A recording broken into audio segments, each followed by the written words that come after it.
Welcome to ASPW Chronicles. The purpose of this series is to bring to you shows that have never been on YouTube before, although I filmed them quite some time ago. As I was building the new website, forexoverland.com, and the whole idea of it is so that fans of the show can go in and find my huge backlist of shows. As I was putting it together, I realized that, hey, this has never been on YouTube, and I found quite a lot of stuff. So I've now re-edited it. They're all long form, and here they are.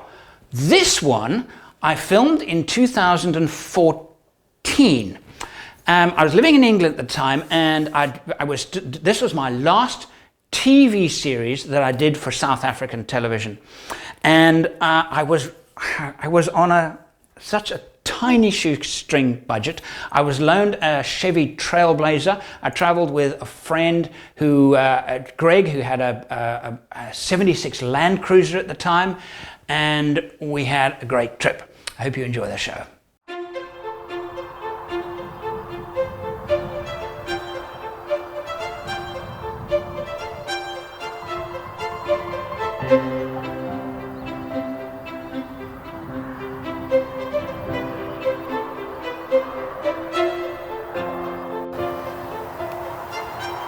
This is Cosmos all over the country, particularly in this part between Johannesburg and Durban.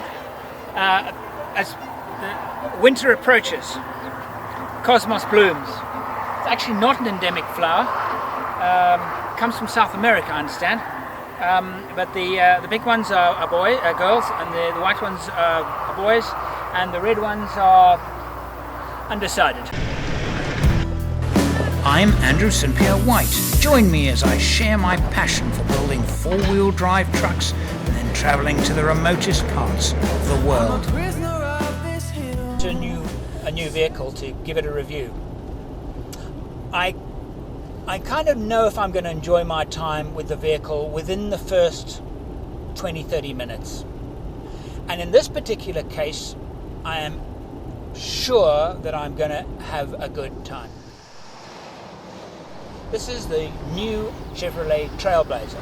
Now, the Trailblazer is, well, it's no fireworks, is it? I mean, it's a family SUV, like so many others. It even looks, similar. I actually quite like the look of this one. I've driven the previous models of the Trailblazer and liked it. That was in the States in 2005. And now to Namibia, taking it on a long stretch. I'm intending to do probably about 4,000 to 5,000 kilometers in the Trailblazer. Now driving at night on my way to Uppington, and have been in the car now for about an hour. And I'm pleased to say there is absolutely nothing that has annoyed me. Now, things tend to annoy me quite easily. I get very annoyed when something is badly designed, or where the practicality hasn't been taken into consideration. Things must work. They must be intuitive. They must be easy to manipulate. I shouldn't have to open the handbook unnecessarily. For advanced features, sure, I'm happy to open the handbook. But for basic features, no.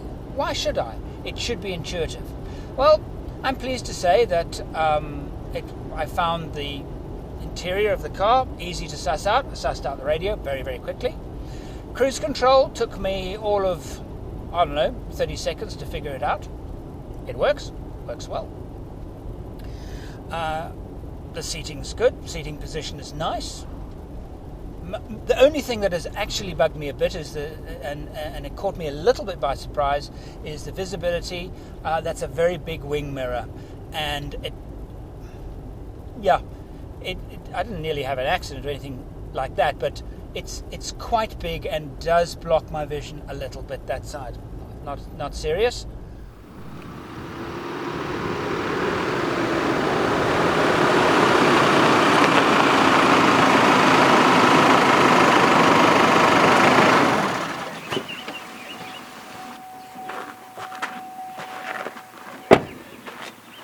Our first night stop. This is called Vastap. It's on the road between Arnhem-Vlei, the border, and Chronicles. A good day's drive if you're leaving from the reef. Ideal place to stop for an overnight before heading west. It's amazing about Namibia. Every time I come here, I'm greeted by these incredible roads, this beautiful yellow grass, sun going down, incredible skies. It really is unmatched. For me personally, the Kalahari has something that Namibia doesn't have. But then again, Namibia has something that the Kalahari doesn't have. And that is these incredible vistas. Anyway, we are in Southern Namibia to discover some, firstly, the Chev. Going to find out, so far 8 hours, going nicely, like it. Going to put it through some rough and smooth, see how it copes. Exploring some areas that some well known, some not that well known, and experimenting with lots and lots of overlanding and camping toys. While I wait for my friend Greg van der Reis, you may know him from a previous series. He took me through the Richtersveld 2009. He knows the Richtersveld very well, but also Southern Namibia, so he'll be joining me here for my trip. And while I wait for him, just taking some pictures of the windmill. I just love windmill.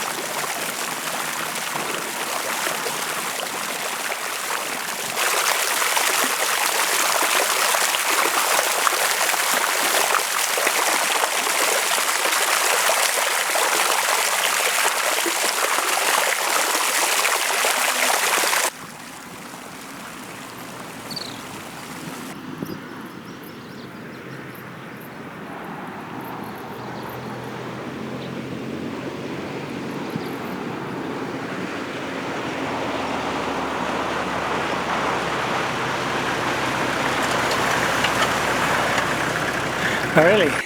I just thought he's going to make it. Hey, man. Yeah, good, man. Nice drive. When did you leave home?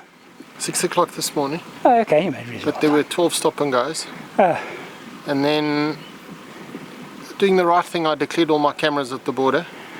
And that took me an hour on the South African side, even though I had everything printed out. So I don't know if I'll do that again. Namibian side was 10 minutes.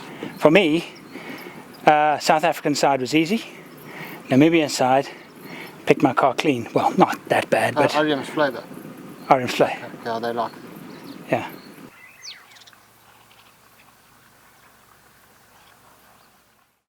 Back on the road again. Gee, it's nice to be out on the open road. Bit of a trip today, in the car most of the day. Off to the Namib Desert Lodge.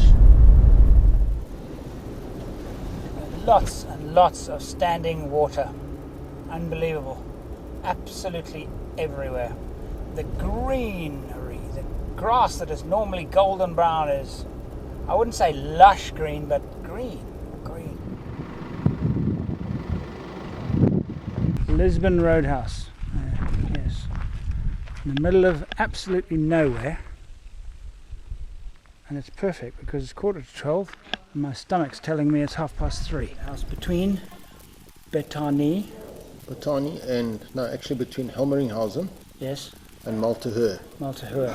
I called it Maltahoe and I got shouted at. So okay, now we're gonna let you know if this little roadhouse in the middle of nowhere, just a speck on an open horizon, is any good, because we've ordered toasted sandwiches for 25 rands or 20 Namibian dollars. Sorry, 20 bucks. Yes, 20 bucks. Hamburgers are 25. Oh, we should have gone for a hamburger. That looks nice. Smart there. Would you like anything with your chips, like tomato sauce? Tomato sauce. Nice. Hit the spot perfectly, this. Right, that really was delicious and really good value too. It is my opinion that people that do this kind of travelling, especially those who are new to it, tend to feel that the destination is the destination. As for me, the destination is the travelling, if you know what I mean. Which means stopping when you see something interesting, like a Cape Cobra. Slight bump, yeah. Unfortunately, this case, a dead Cape Cobra. Well, you can actually see where it's where the tyre has hit it. No, it's gone over the head, yeah. It means leaving enough time between destinations to stop to smell the roses, desert roses even, like this derelict house. Namibia has a lot of them at the roadside, and I will be photographing them on this trip.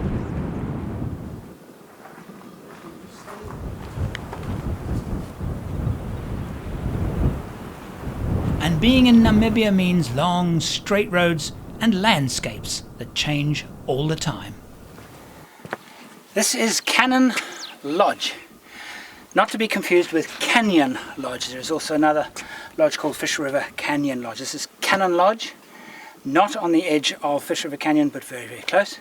And we're spending the night here. It's very quiet. And the chalets, small, built out of rock, nestled between the boulders. It's very beautiful. Nicely done too.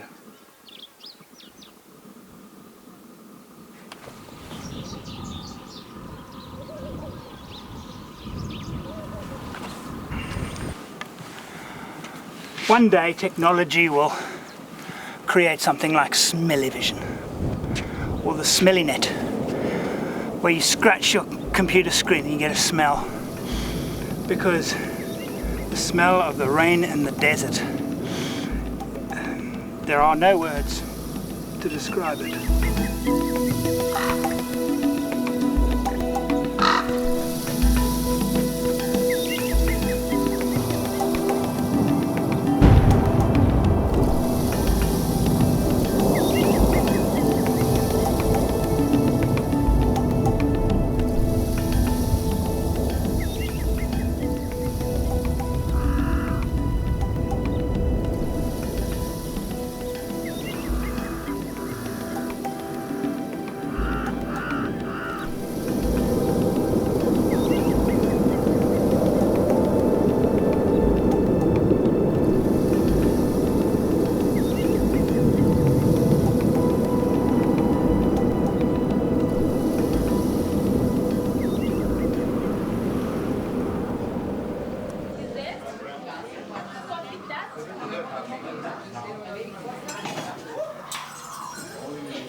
I'll get it.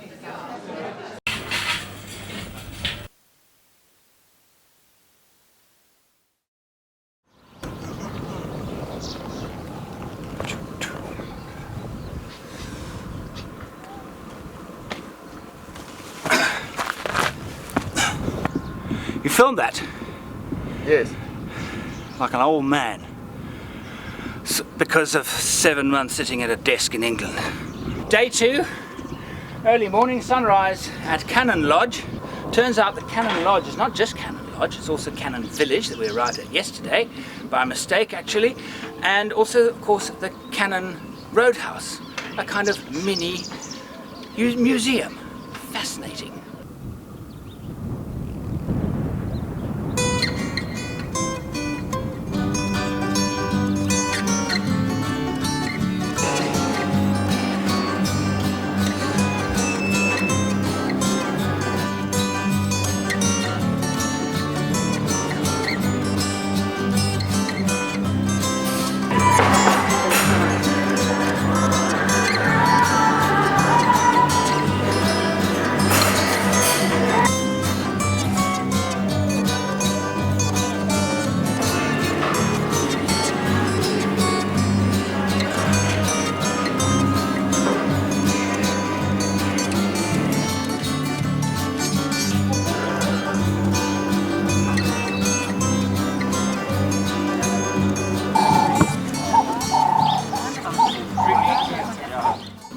Anyway, this morning, from where we're standing now, the Fish River Canyon is that way. Basically, that's east, west of us, and from the sun deck at Cannon Lodge, you can see the edge of the rim of the canyon itself, and we're going to be going to see how close we can get to the actual edge of the rim, and then later today to the northern part. So we've actually got to drive all the way around to another lodge, which is located on the northern rim of the canyon itself. The world really is quite a small place.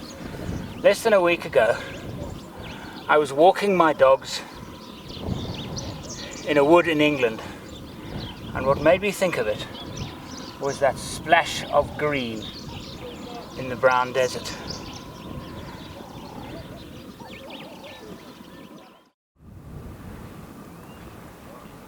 I'm at the edge of the rim of the canyon here. I'm borderline between feeling vertigo and not feeling vertigo.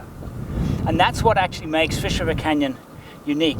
I've been to other similar canyons around the world, specifically in Utah and in Arizona, and in many respects they're actually more impressive. And its location is unique. It's not over commercialized. So the lodges are superb, the campsites mostly, there are lots of options. You know, they're wonderful and not overly commercialized, and that's after all why you would come to a place like this, is to get away from commercialization.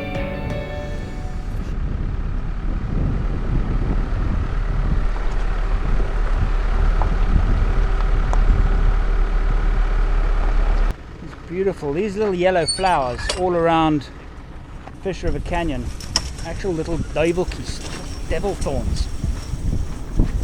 And they've got many little spikes, and they get stuck in your shoes, and if they go through your foot, it's no fun.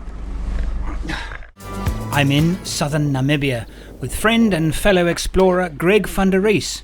Nice drive. We've been on the road for just 4 days and have already tasted some fine lodging in the desert. We had a brief visit to the well-known southern rim of the Fish River Canyon, but now we're on our way to the lesser-known northern rim. And I'm doing my exploring in a new Chevy Trailblazer.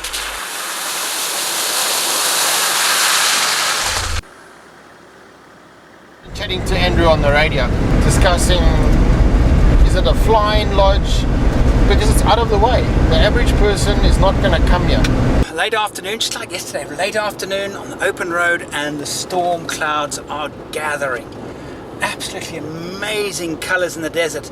So lucky to see it, because so often the desert is just blue sky and brown earth, and we're hopefully going to be treated to another incredible afternoon like yesterday. The lodge we're going to now is called Fish River Lodge. It's a bit out of the way. I'm just trying to think now what kind of tourist this lodge caters to, because it's not on the normal tourist route.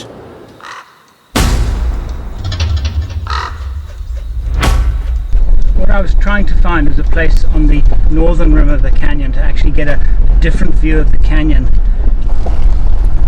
And wow, I mean, so far this looks so promising.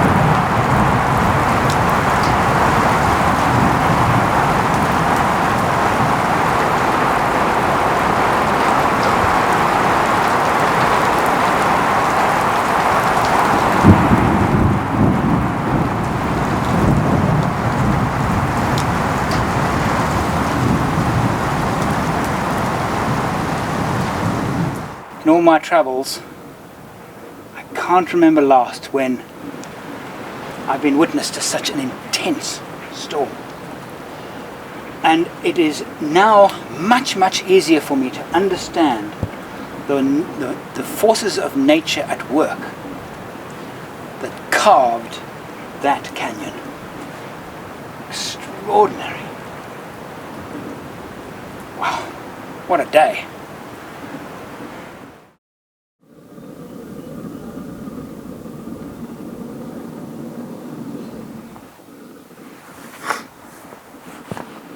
Early morning, Fish River Canyon Lodge. The management has told us what we're going to be doing today. We are being taken on their major excursion, which consists basically of sitting in the back of a game viewing vehicle for 7 hours, taken down some tortuous off-road tracks into the canyon. I'm not sure if I'm that keen on 7 hours sitting in the back of a Land Cruiser. Front of a Land Cruiser, different story.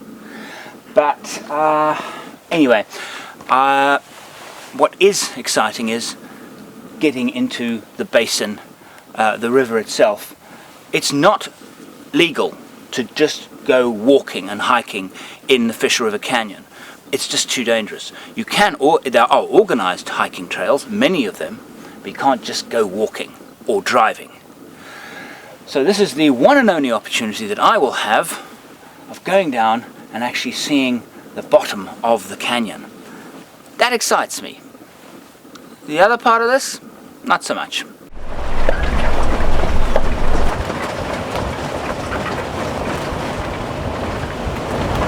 They call this the 3-hour morning massage. Good for your health, good for the lungs, and we'll see if it's good for my nerves, because I understand the track is extremely steep. In fact, you can buy a t-shirt, I survived Terra Pass.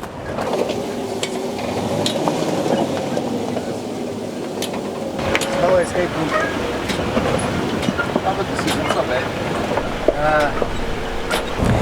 Some time ago I approached Columbia Clothing. I went into their store and I just liked what I saw. And I approached them and asked them if I could test and review some of their clothing. Not having done clothing before. They gave me jackets, a couple of jackets, some heavy ones, some light ones like this. Shirts, shorts, longs, boots, sunglasses. I've now been on 4 trips and used just their clothing. 1 trip in the UK and 4 in Southern Africa. I must say, first rate. Absolutely first class clothing. I mean, these shirts are so cool. They are so cool and so comfortable. Very, very nice. Columbia. You should go there. Well, there you have it. After a shameless plug for one of my sponsors, I'm going to let our guide, Wiley, plug his borehole anyway. We are using a borehole which is about 150 meters deep, where we use the solar panels to pump water for us. We've got 2 solar panels. One is pumping it out of the ground and the other one is pushing up to the reservoir 6 kilometers from the borehole. And then the gravity is taking the water down to the lodge and the staff quarters.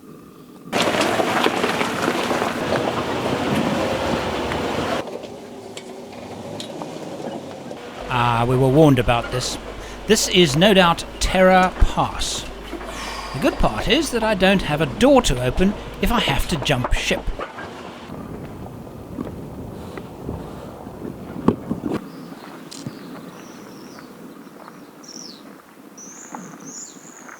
"120 meters vertical drop. So that's 360 plus feet. Now I really am feeling vertigo.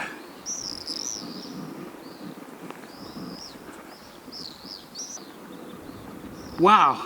And the most amazing part about this is that when you're driving up here, road's rough and bumpy, you have no idea that this is in front of you, and suddenly wham! The car stops at the edge.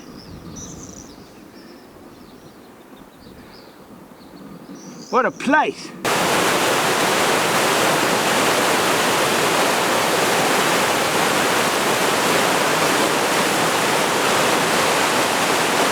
This is very unusual for us to see lots of water here, so it's seasonal. Well, I've taken a break here. It's about 33, 34 degrees, mid-April, still quite warm. My recollection thoughts about Fish River, whenever I come here, this is now my 3rd visit. The other 2 times I enjoyed it, but I didn't kind of go around recommending that it was a fantastic place to visit. It didn't really stick out in my memory. But this experience on this side of the canyon, and particularly at Fish River Canyon Lodge, it's not an expensive lodge. It's comfortable. Food was very good. Our guide has been excellent. He knows the birds, knows the plants. Very, very good driver. But this experience now of the Fish River Canyon has changed my opinion of it forever. This has been a really, really great morning. I've enjoyed it immensely. But I did manage to trip Wiley up with his knowledge of canyons. It is different because it's very different from all the other canyons, because it has got 2 layers. call it that the two canyons, the upper canyon and the lower canyon. As you can see down there, you can see the upper part, and then from the upper part there's a lower part, and then there's another lower part where the river is flowing. That's why it is different. Because if you look at the Grand Canyon, it's just got this one drop down. That's why. No, I don't think so. It's not obvious anyway. The home of the first Wile, that of course is Wile E. Coyote, is Arizona. And in Arizona is the Grand Canyon. And as far as I can see, it's multi-layered. But the experience is as different as it could ever be. Okay, finally at Grand Canyon. I've been here for about an hour and a half. I've asked 4 people directions, and all I said to them was, there it is over there. I said, I want to see the canyon. Well, they could direct me to the hotels, the motels. They could direct me to the visitor center and the shops and the fast food outlets. But none of them actually knew the way to the canyon. You know, I don't know if it's just me, but I've seen this in the United States before. There's some amazing places to visit, but they fail to deliver the experience. It's not just about the Grand Canyon. It's about being at the canyon. Anyway, I think maybe all this trouble, yes, I would say so. This trouble has been worth it.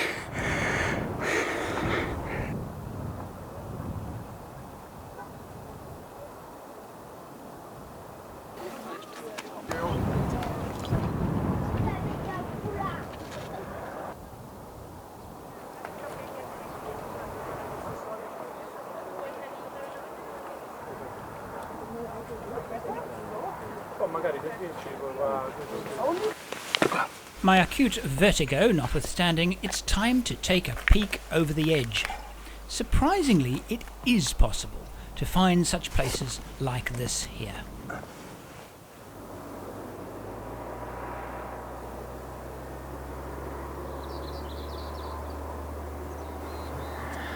And there is graffiti everywhere.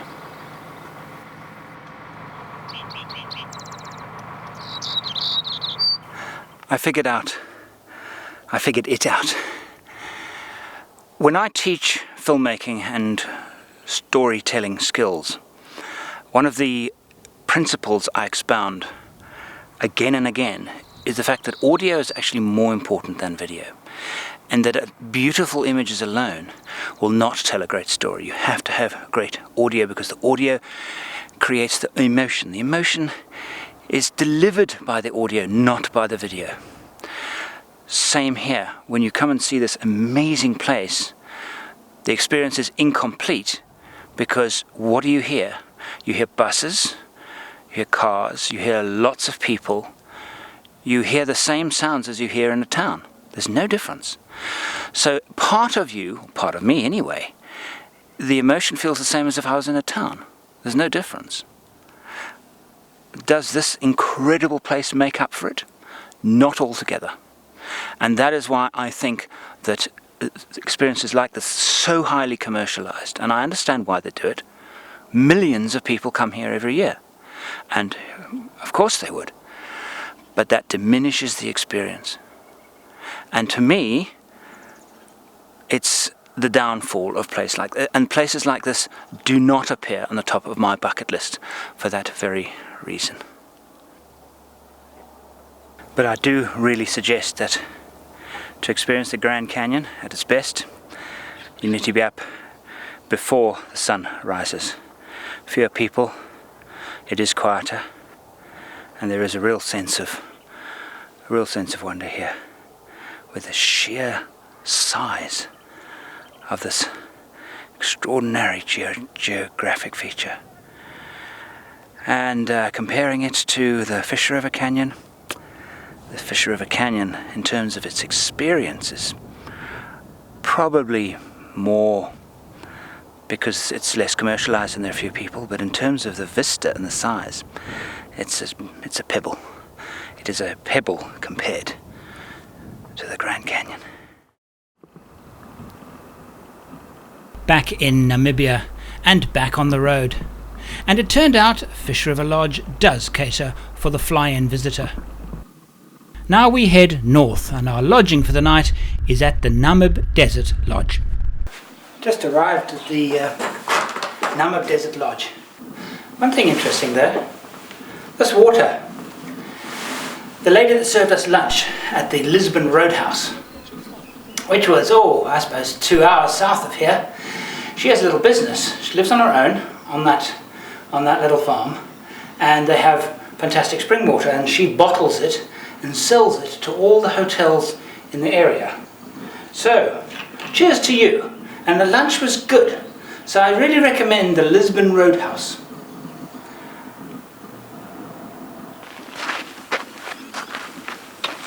First good thing about Namib Desert Lodge, the barking geckos. Always a delight to me. Fortunately, there's also music from people's rooms. Let's go to dinner now and see how good the food is.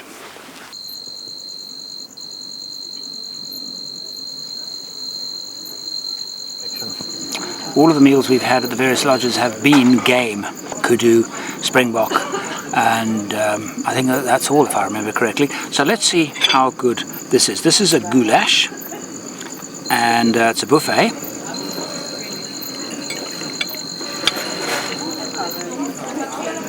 Nice. Bit ordinary. Not particularly memorable, but nice. And the room is ordinary. And the pillow, certainly no feathers in it. No, not in that one either. So the pillows are ordinary. Pretty ordinary bathroom. It's about 1 hour from Sosusvlei, which is the most popular, probably the most popular tourist destination in all of Namibia. But as I entered, I realized that this isn't a lodge at all. It's a hotel. It's just called a lodge because it's, in the bush. It's a hotel. 150 plus, I think it said 170 actually, plus beds. It's nice, yeah, but it's not a place that I would ever book for myself. Too many people. I'd much rather camp than stay in a place like this. Right now, it's very ordinary. To be honest, while this kind of place doesn't float my boat, it's pleasant, clean, the food's good, and it's a nice place to stay. Nothing wrong with it. However, this is what I've been really looking forward to. Namib Desert Lodge is actually a staging post for activities in the area, and we are now going to be taken on the activity that they boast about the most, an exclusive camp called Dune Star Lodge. And it's a great opportunity for me to give the Chevrolet Trailblazer a run in the dunes. See you there. As a general rule, you don't take your own vehicle to Dune Star Lodge. They actually, people at Namib Desert Lodge ferry clients to the dunes. In our case, of course, I wanted to test the vehicle, and we've got camera equipment and everything, and they've said, bring your own vehicle, it's no problem at all. It's exclusive. I imagine it's expensive, and the maximum guests, I think they said, was 8. So fantastic for a small group to just be pampered by a small number of staff in an exclusive location. Wait. I've seen a tree. I've seen a very nice tree. This could be really nice for our DVD cover picture. Light's going to be right in about an hour's time, and I think, yes, let's let the tire pressures down a bit. Okie dokie.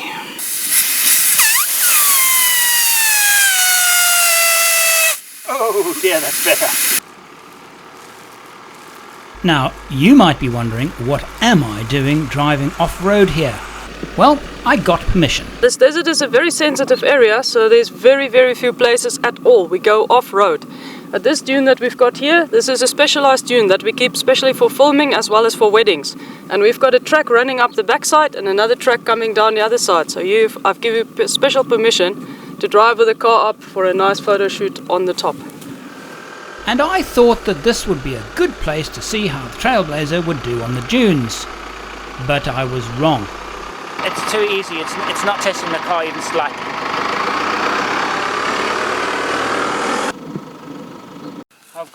I've got a long format, name at the top, name at the bottom.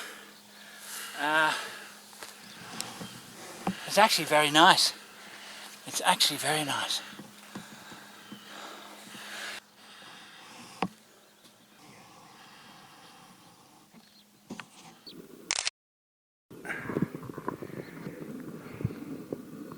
The light is absolutely beautiful.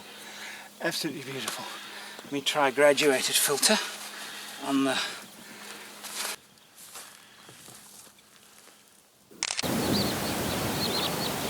Do the title at the top. Yeah. And then another small title at the bottom. Yeah. Eh? It's quite nice, eh? That is brilliant. How you see the image here is without colorization. It's as it's been shot. The interesting warm hue is as a result of two things. Firstly, I only ever use auto white balance when there are multiple light sources, which is obviously not the case here. Auto white balance would flatten this scene, and that's just what I don't want. So I've set white balance on cloudy. That's 6000 Kelvin. Daylight is about 5200 Kelvin. This will have the effect of warming the midtones and the shadows. Then I've added a polarizing filter. It will deepen the blacks and darken the sky when shooting away from the sun. Oh, yeah. It's better, hey? Oh, yeah. Shanti's idea. And lastly, I've added a neutral density graduated filter to darken the sky even more. Oh, that is a shot. And the car's framed. That is a shot. Well, there you go. Apart from helping getting the shot, Shanti knows her way around a desert as well. Okay, so here we've got a house of a white lady spider, the very special desert spiders. And she's just been cleaning a bit of house, and that's where I can see where the tracks is. She's been sweeping the front porch a little bit. I'm just going to blow around it and then show you what the tunnel looks like. Okay, so if I lift that little trapdoor, you can actually see the little tunnel inside. So as this one is not maintained, I can dig this tunnel out and show you what it looks like.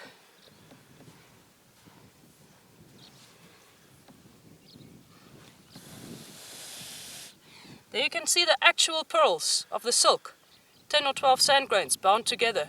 And this is all made by silk from the spider web. This is the outside of the tunnel, and if I show you the inside, there you see the actual spider web. And what I've dug out here takes this spider about 5 or so hours to do. Quite something amazing of nature. One of the things that makes a dune star camp most amazing for myself is the landscapes here. In most images you can find either dunes or grass savannas and mountains. In this area you actually find 5 different vegetation habitats in one shot. We've got the normal dunes of the current Namib desert. We've got the fossilized dunes in the background belonging to the old Tsondap desert, more than 30 million years old. We've got grass plains, sometimes filled with springbok and oryx. And we've got riverbeds, again with their own ecology, as well as we've got the Inselberg, or the mountains that you find. And the view from up here is absolutely exquisite. On a very, very clear winter's day, we can see mountains that I've traced, that I've checked, is about 47 kilometers directly away from us. And we can watch all the way across these plains. And this is one of the things that makes a dune star camp most amazing. And then at night, the clear skies, the astronomy that you get, it is absolutely majestic to see this landscape. It's something you can describe to anyone. It's just something you have to experience yourself.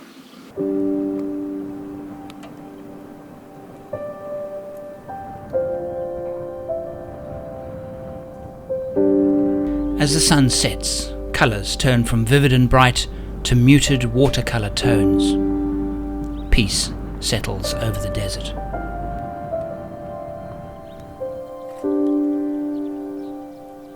Well,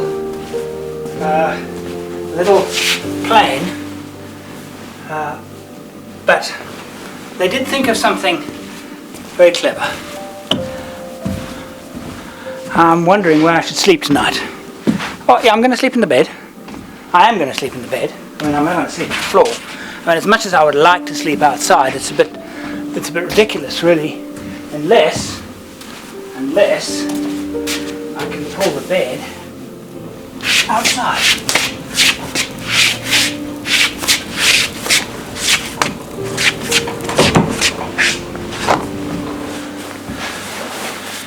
How's that? That was smart thinking. I've woken up. It's just after 4 in the morning. The Milky Way galaxy is absolutely extraordinary. My video camera won't capture it, but my still camera will. And lying underneath this, first half of the night was a bit disturbed. The moon was incredibly bright.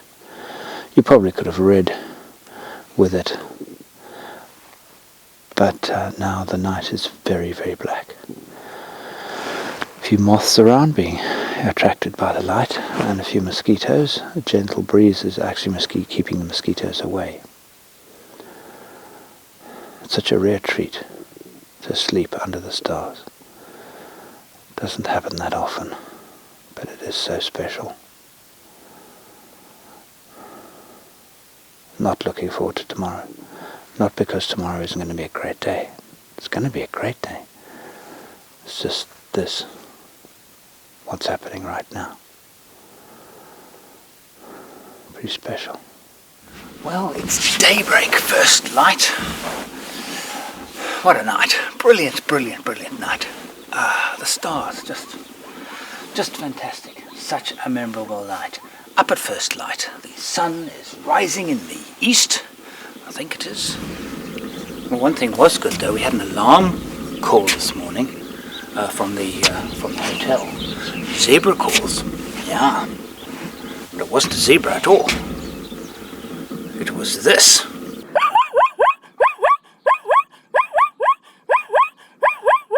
I can do the stallion and the foal. Okay, go for it.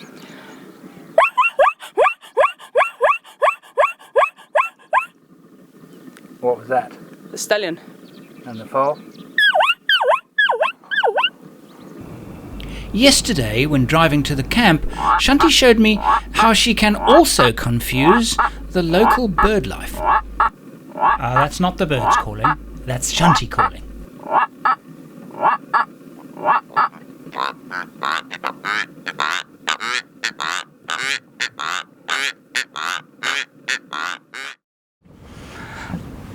I need to get camping now. I'm a little bit tired of lodges. I need to, in fact that's what we're going to do from now on for a few days. I like camping because I like the freedom of what to eat, where to eat, how to eat, not having to kind of dress up in any way at all. Just the freedom of camping. The trouble is, of course, rarely do you get a camping site in a location as sublime as this. So every now and again, this kind of treat is really, really worth it. Heading south. And as nice as the pampering from hotels like the Nest has been, I'm glad to be back on the road again with no particular itinerary in mind.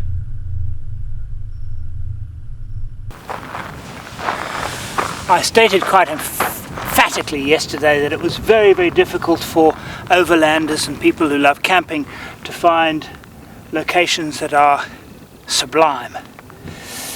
Well, I'm afraid I have to take it back. On our way south, we popped into Namtib, a camping site on a relatively lonely road heading south. And this is it.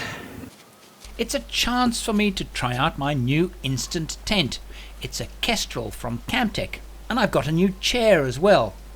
It does feel good to be back in the bush again. This is the D707. It's a lesser used road, and to me it epitomizes the wonder of traveling in Namibia. Most of it's like this, dead straight, these long lines of fences, long lines of yellow grass next to the road, enormous blue skies, and it's just brilliant. And in fact, it's so nice, one feels, once you've completed the trip, you almost feel like turning around and do it again, just for the joy of driving it. Now, last night we stayed at Namtib. Namtib is a privately owned little biosphere in the Black Mountains. Namtib must be one of the most beautiful designated campsites I've ever stayed at. It's certainly in the top 5. So if you're heading north or south, stay west. The road actually butts up against the Speergebied. That's the forbidden area of the Atlantic coast. The scenery is fantastic, and the places to stay absolutely sensational. Apart from the splendid campsite, Namtib offers basic lodge accommodation with a small restaurant as well. I'll be back, you can count on that. If anyone was to search all of southern Africa for the most bleak, forsaken, desolate and unpromising stretch of road, it would surely be this one. This is the road from Aus to Lüderitz, heading west towards the Atlantic. This road cuts directly through the Speergebied, the forbidden area. The reason why it is forbidden is because diamonds still lie scattered even over the surface of this area. So one is not allowed off the road. I'm actually not permitted to walk any further than I am right now. Being as desolate as it is means it's also a wonderful opportunity for photographers. Belying the road that leads to it, Lüderitz is really worth a visit, if only to eat some of their oysters, purported to be amongst the best in the world. We shall see about that. This is Sharks Island. This is the designated camping spot in Lüderitz. I've been here several times. It's always a bit dirty. It's never particularly full of campers, so there are nice camping spots on the sea on both sides of the island. And today it's not very windy, but don't let that fool you. The wind howls here. And to arrive as we've done on a windless day, it's, 1 in 50 days. There isn't much wind. The rest of the time it's very, very windy. This is the Nest Hotel. We're staying there. This is probably the most luxurious accommodation available in Lüderitz. There are camping sites and there are plenty of other B&Bs. But Lüderitz has changed. It's growing. It even has its own waterfront. Neat and clean and, well, frankly unpretentious, it's an ideal place for an evening meal and a sundowner.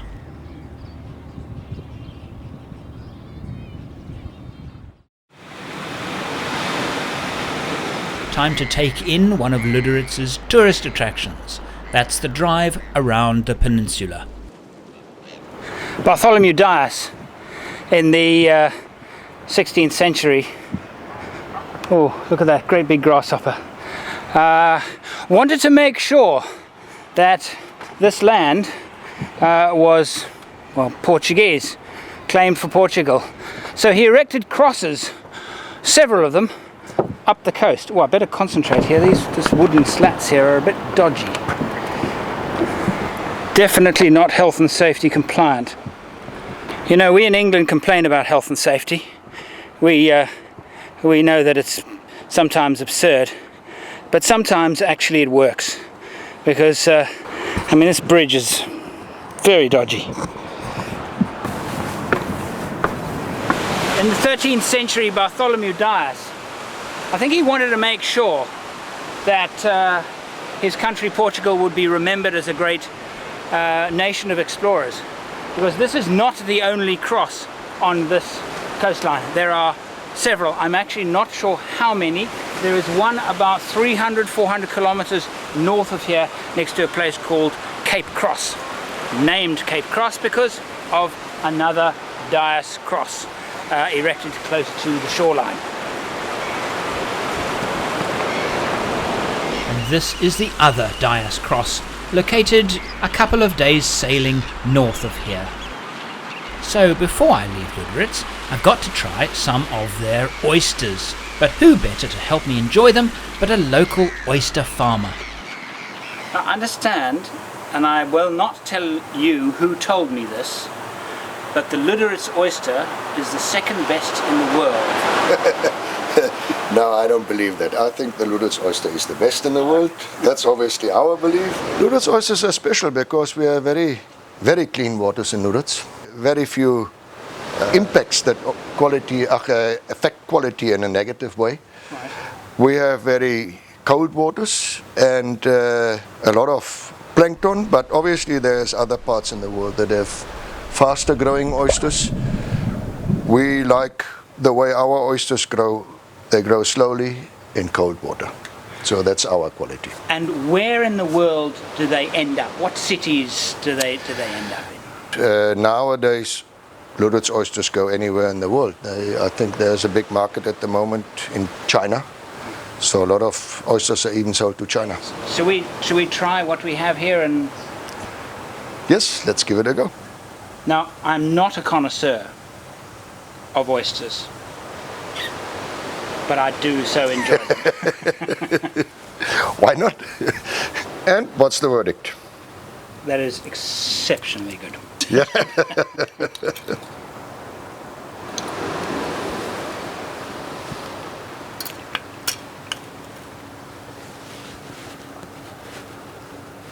Yep, Tabasco is good.